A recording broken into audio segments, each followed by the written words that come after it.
맨날 싸우다가 또 봉합됩니다. 너무 자주 싸워서 왜 싸우게 된 건지도 헷갈릴 지경입니다. 요즘 국민의당 얘긴데요. 비온 뒤에도 땅이 굳지 않는 국민의당의 집안 싸움 상황을 짚어보겠습니다. 최근 안철수 대표와 또 의원들 간에 다시 한번 또 갈등이 표출됐어요. 그 대선 이후에 안 대표의 그 당대표 출마를 놓고 크게 한번 싸웠고, 그리고 이번에 또 갈등인데, 한겨레의 국민의당 전문가 우리 손경환 기자, 어쨌든 제일 잘할 것 같아요. 이번에는 지금 왜 싸운 거죠? 그거 좀 간략하게 소개를 해주시겠어요? 그 싸움이 많이 반복되는데, 네. 최근 싸움은 유성엽 의원과 안철수 대표가 부딪히면서 또 불거졌는데요. 네.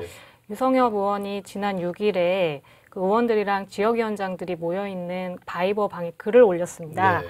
이제 안철수 대표가 적폐청산에 좀 너무 소극적이다. 그리고 바른정당과의 통합을 제시했다가 다시 이제 주춤하게 되는 과정에서 좀 리더십의 한계가 드러났다. 그래서 안 대표의 결단이 필요하다. 이렇게까지 글을 올렸고요. 이에 대해서 당시 안 대표는 이스라엘을 방문 중이었는데 현지 시각으로 새벽 5시 반쯤에 페이스북에 반박글을 올렸습니다. 근데 내용이 끝까지 같이 못할 분이 있더라도 나는 갈 길을 가겠다. 사실상 호남 의원들을 향해 나갈 테면 나가라라는 취지의 발언을 한 것이어서 논란이 더 불거졌습니다. 그 앞장면부터 봐야 될 것 같은데요. 네. 이게 유성엽 의원이 이른바 선빵을 네. 날린 게 아니고요. 안철수 대표가 이스라엘 전에 독일에 있었죠. 독일에서 그게 아마 3일일 겁니다. 검찰에서 이제 이명박 전 대통령 수사로 넘어가고 하는데, 또 이제 자유한국당에서는 그렇다면 뭐 김대중 노무현 정부에는 비리가 없느냐, 이제 이런 식으로 이제 여야가 막 공방을 벌이고 있는데, 이제 거기서 이제 안철수 대표가 일종의 양비론을 편 겁니다. 거기 독일에서 기자들을 만나가지고 아니 복수하려고 서로 정권을 잡았느냐, 이렇게 이제 그만 싸워라, 이제 이른바 중도 노선이죠. 이제 이렇게 얘기를 했는데, 여기에 대해서 민주당에서 아니 당신 MB 아바타라는 그런 별명도 있는 사람이 어떻게 그렇게 얘기하느냐. 이제 양비론이라는 게 그 당시에 검찰이 이명박 전 대통령을 수사하는 그 과정을 이제 물타기 하는 효과 같은 게 좀 있었거든요. 거기에 대해서 이제 민주당에서 MB 아바타 안철수 이제 이런 얘기를 하고 나선 장면이 하나 있었고요. 또 사실은 그 호남에서는 이명박 박근혜 전 대통령에 대한 거부감이 다른 지역보다 훨씬 강합니다. 네. 그래서 이제 안철수 대표의 이 발언에 대해서 참지 못한 유성엽 의원이 이제 일종의 반박을 한 거죠. 그러니까 제가 보기에는 시작은 안철수 대표가 한 거지, 사실은 유성엽 대표가 먼저 안철수 대표를 공격하고 한 걸로 보기에는 좀 어려울 것 같습니다. 네. 그렇게 해서 이제 양쪽에 이제 말폭탄이 또 이렇게 왔다 갔다 하면서 지금 긴장이 상당히 고조가 된 상황인데, 그런 상황에서 우리 손경환 기자 재밌는 기사를 썼어요. 국민의당 40명 의원 분포, 이른바 친안철수, 반안철수, 친안, 반안 이렇게 분류를 해놨던데, 사람들이 많이 물어보던가요?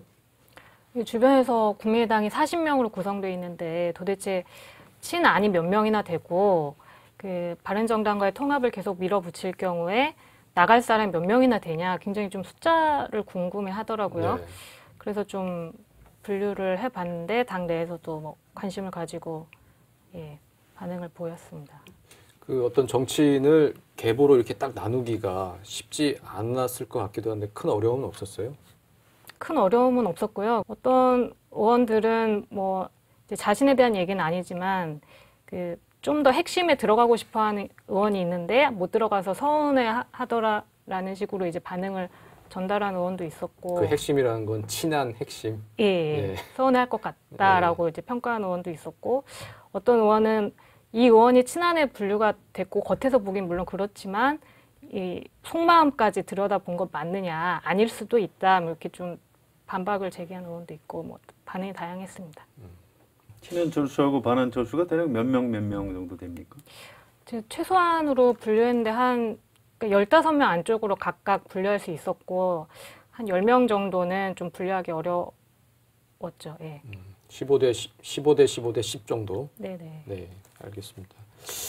그러면 그 친안과 반안을 이제 분류를 했는데 단순하게 다시 한번 해보면 친안은 이제 비례대표와 수도권 그리고 일부 호남 의원 그리고 반안은 박지원, 천정배, 정동영을 중심으로 하는 호남 중진 그 그룹 이렇게 보면 될까요? 그러니까 그 사실은 수도권 지역구 의원이 별로 없습니다. 네. 안철수 대표 본인만 해도 지금 현역 의원이 아니죠.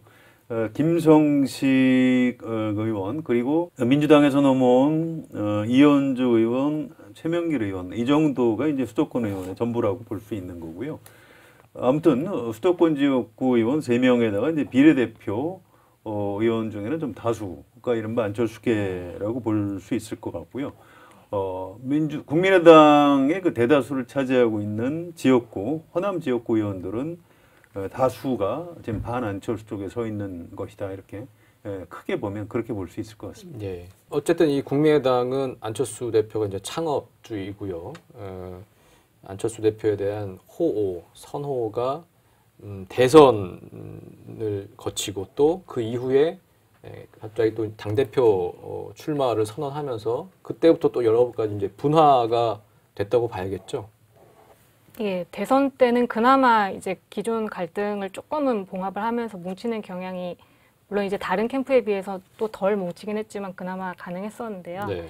대선 이후에 안 대표가 대선 패배에 대한 어떤 자숙의 기간이 굉장히 짧게 가지고 당대표에 출마한다고 하니까 기존의 친안으로 분류됐던 일부 의원들 중에서도 좀 돌아서거나 반감을 표시하기 시작한 의원들이 있습니다. 그렇게 돌아선 의원들이 누구죠? 예를 들면 최경환 의원은 대선 때 비서실장을 맡으면서 굉장히 이제 밀접한 관련을 맺었었는데 지금 좀 회의적인 반응을 보이고 있고요. 이용주 의원도 친안 의원으로 분류돼 왔었는데 최근에 바른정당과의 통합에 대해서는 반대 의견을 내면서 좀 길을 달리 가고 있습니다. 네. 좀 궁금한 게 말이죠. 반안철수, 그러니까 안철수 대표하고 사이가 안 좋았다가 나중에 알고 보니까 안철수 대표가 좋은 사람이더라 해서 친안철수로 이렇게 변한 정치인들은 없습니까?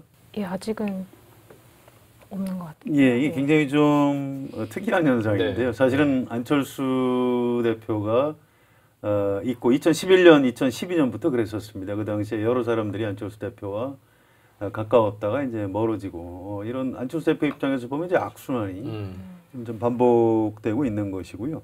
지금 현재 안철수 대표와 아주 가까운 가장 최측근이라고 할 수 있는 정치인들은 어떤 사람들이죠? 최근에는 이제 초선들 위주인데요. 뭐 송기석, 호남의 송기석, 송금주 의원이 있고 그리고 비례대표 중에 이태규 의원, 그 수도권의 최명길 의원. 최명길 의원의 경우에는 국회의원 되기 전에 이제 원래 박영선, 민주당의 박영선 의원하고 가까웠고요. 또 민주당에 있을 때는 김종인 전 대표하고 가까웠고, 김종인 전 대표가 탈당한 다음에는 김종인 대통령을 만들자 네. 이제 이렇게 열심히 했던 사람인데 지금 국민의당으로 넘어와서 지금 안철수 대표하고 정치를 같이 하고 있는 이런 상황인데 이제 제가 좀 이런 얘기해서 좀 뭐 합니다만 이게 이렇게 현재 가까운 분들은 또 언제까지 안철수 대표하고 가까운 건지. 안철수 대표가 확장성이 여전히 떨어진다. 예, 점점 이제 사람이 이제 줄어들고 있고, 그러니까 관계가 나빴지만 좋아지는 경우는 별로 없고, 근데 좋았는데 좋았다가, 네. 나쁜 경우는 지금 상당히 많아지고 그렇다는 말씀이신 거죠? 예. 그러니까 확장성이 떨어진다기보다도요. 글쎄요, 안철수 대표의 어떤 정치를 같이 하는 동지라고 할까요? 뭐 옛날처럼 계보까지는 아니래도 네. 정치적 동지가 과연 어떤 사람들인지가 아직 좀 정착이 안 돼 있는 것 같고요. 바로 이제 그것 때문에 사실은 안철수 대표의 어떤 정체성의 혼란 같은 것이 이제 국민들한테 별로 좀 좋지 않게 오락가락하는 걸로 비춰지는 측면. 그러니까 안철수 대표 주위에 가까이 있던 사람들이 계속 바뀌는 거죠. 네. 뭐 이런 현상 같은 건 좀 주목해서 봐야 될 것 같습니다. 네, 알겠습니다. 지금 이런 상황에서 또 재밌는 그 관심이 가는 인물이 박지원 전 대표입니다. 한때는 킹메이커를 자임하면서 안철수 대표와 상당히 가깝게 지냈고 거의 안철수 대표의 멘토처럼 역할을 한 것 같은데 요즘은 아니죠. 언제부터 이렇게 좀 사이가 벌어졌나요? 일단 대선 과정에서 안철수 대표가 유승민 후보 쪽과 좀 물밑 접촉을 하는 과정이 있었는데요. 그때 이제 아무래도 영남에서 박지원에 대한 반감이 많기 때문에 박지원 당시 선대위원장을 두고도 좀 당내 좀 이견들이 있었고, 그리고 결국에는 박지원 상황론이라는 네. 그런 게 안철수의 영남권 표심이 확장되는데 좀 한계로 작용했다. 안철수 쪽에서는 여전히 그렇게 보고 있는 것 같고요. 그리고 최근에 이제 안 대표가 당대표에 출마를 한다고 할 때, 박지원 대표가 햇볕 정책은 꼭 지켜야 된다. 그리고 바른정당과 통합 얘기는 안 된다라고 조언을 했는데 그 이후에 안 대표의 행보가 정반대로 가면서 더욱 좀 거리가 멀어진 것 같습니다. 예. 예전에는 안 대표가 되게 전화도 자주 하고 조언을 선배님한테 많이 구했다고 하는데 요즘은 전화를 거의 안 한다고 전화도 잘 안 하고 조언도 잘 안 듣는 것 같고. 예. 네. 이제 바른정당 유승민 대표 때문에 사실은 지금 사이가 벌어졌다고 보는 게 맞을 겁니다. 네. 일단 대선 과정에서 좀 구체적인 에피소드가 그런 게 있습니다. 2차 스탠딩 회의가 있었는데요. 그 당시 유승민 바른정당 후보가 안철수 후보가 대통령이 되면 평양 초대 대사를 박지원 전 대표가 맡게 된다라고 정읍 유세에서 박지원 선대위원장이 얘기를 하고 다닌다. 그게 맞느냐? 이렇게 이제 안철수 후보를 공격을 합니다. TV 토론회에서. 그렇습니다. 네. 근데 그때 이제 안철수 후보의 답변이 아니 좀 그만 좀 괴롭혀라. 그 얘기는 좀 농담처럼 한 얘기인데 뭐 어떤 공직도 맞지 않을 것이다. 이렇게 얘기를 하고 넘어갔습니다. 그런데 박지원 의원 입장에서는 그때 안철수 후보가 했던 말 중에 초대 평양 대사를 농담처럼 얘기했던 그 부분이 이제 굉장히 좀 거슬렸던 모양입니다. 농담이 아니죠. 그렇죠. 박지원 진심이죠. 대표가 박지원 의원이 이 얘기를 한 거는 굉장히 오래된 얘기입니다.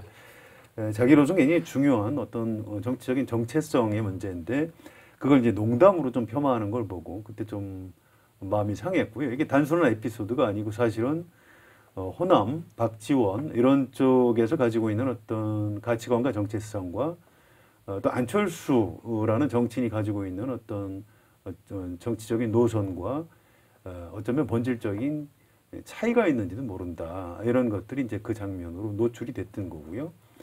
최근에 안철수 대표가 자기 정치적 활로를 찾기 위해서 바른정당하고 이제 통합을 하려고 하는데 유승민 대표가 호남 지역주의에서 탈피해야 되고 햇볕 정책을 포기해야 된다. 이렇게 얘기를 하는 바람에 결정적으로 이제 그런 노선 차이가 불거지고 있고 거기에 따라서 안철수와 박지원도 이제는 좀 다시 합쳐지기 어려운 그런 거리로 지금 벌어지고 있는 그런 장면인 것 같습니다. 네. 그 송경환 기자가 그 기사를 쓰게 된 계기, 친한, 반한, 분류한 그 기사를 쓴 계기가 국민당은 왜 맨날 싸우냐 그런 이제 질문이었다고 그 기사에도 이렇게 밝혀놨는데 그런 질문을 제가 다시 한번 제가 던져볼게요. 국민당은 왜 맨날 이렇게 싸우죠? 방금 말씀하셨지만 국민의당 창당 태생부터가 중도 보수 성향의 안철수를 간판으로 시작했지만 주요 구성원들은 민주당에서 이탈한 호남 의원들이기 때문에 정체성 차이가 해소되기가 어렵고 해소되지 않는 한 계속 싸울 수밖에 없는 구조로 있는 것 같습니다. 그러니까 어느 운동선수가 뭐 그런 얘기를 한 적이 있죠. 오늘의 나를 만든 것은 파라리 바람이었다. 이 호남 정치인들한테 들은 얘기인데요. 이 당의 국민의당의 주인이 창업주가 안철수 의원인지는 몰라도 지금의 국민의당을 만든 것은 파라리 호남이다. 이런 표현을 쓴 적이 있습니다. 안철수 대표가 창업주죠. 맞습니다. 그렇지만 호남이 2016년 총선에서 결합하지 않았다면 오늘날의 안철수 대표 없었을 거고요. 2017년 대통령 선거에도 출마를 하지 못했을 겁니다. 지금 국민의당을 구성하고 있는 창업주와 또 국민의당의 이른바 8할 지분이 있다고 주장하는 호남 간의 그 주주가 지금 싸움을 벌이고 있는 이런 상황이죠. 싸움이 쉽게 거칠 것 같지는 않습니다. 네. 창업자와 주요 주주들 사이에 어떤 캐릭터 차이 뭐 이런 것도 좀 있지 않을까요? 캐릭터보다도 이제 좀 본질적인 가치관과 정책 노선의 차이입니다. 이 호남에 대해서 안철수 대표가 약간 좀 파악을 잘못했을 가능성이 있고요. 호남에서 햇볕 정책을 선택하는 것은 정치적인 유불리 때문이 아닙니다. 과거에 김대중 전 대통령이라는 호남에서는 거의 뭐 절대적인 어떤 영향력이 있는 정치인이 이 호남 차별 문제와 남북 분단이 연결돼 있다. 이런 어떤 근본적인 노선 가치관을 가지고 한반도 평화 정책을 폈고요.